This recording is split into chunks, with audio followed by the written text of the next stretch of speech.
দীর্ঘ শুনানি শেষে আপিল বিভাগ জয় বাংলার যে জাজমেন্টটি ছিল সেই রায়টিকে আজকে স্থগিত করে দেন।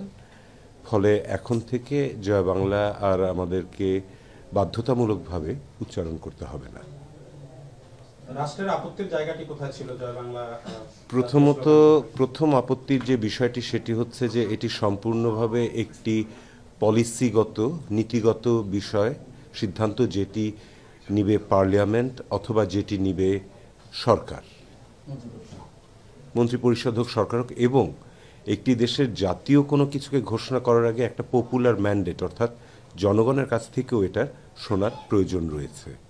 কিন্তু একটি রিট পিটিশন দাখিল করার মাধ্যমে, পাবলিক ইন্টারেস্ট লিটিগেশনের নামে একটা রিট পিটিশন দাখিল করার মাধ্যমে কোনো প্রকার আইনগত ভিত্তি ছাড়া এটিকে ঘোষণা করে দেওয়াটা আইনগতভাবে বৈধ নয়।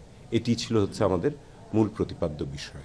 এবং আরেকটি যেটা ব্যাপার রয়েছে সেটি হচ্ছে যে আমাদের বর্তমানের যে সংবিধান সেটি যখন তৈরি করা হয়েছিল 1972 সালে, তখন আমাদের যারা ফ্রেমার্স অফ দ্য কনস্টিটিউশন ছিলেন তারা সব কিছু ভেবে চিনতে আমাদের অনুচ্ছেদ 4-এ আর্টিকেল 4-এ জাতীয় কি কি হবে সেগুলোকে উল্লেখ করে দিয়েছেন, তার মধ্যে জয় বাংলা ছিল না।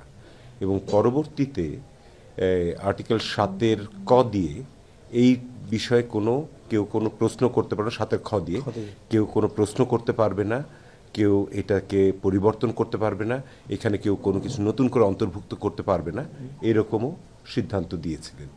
তো এই সিদ্ধান্ত থাকার পরে আদালত জোর করে কারো উপরে কোনো কিছু চাপিয়ে দেওয়ার, এইরকম জাতীয় কোনো বিষয় চাপিয়ে দেওয়ার এখতিয়ার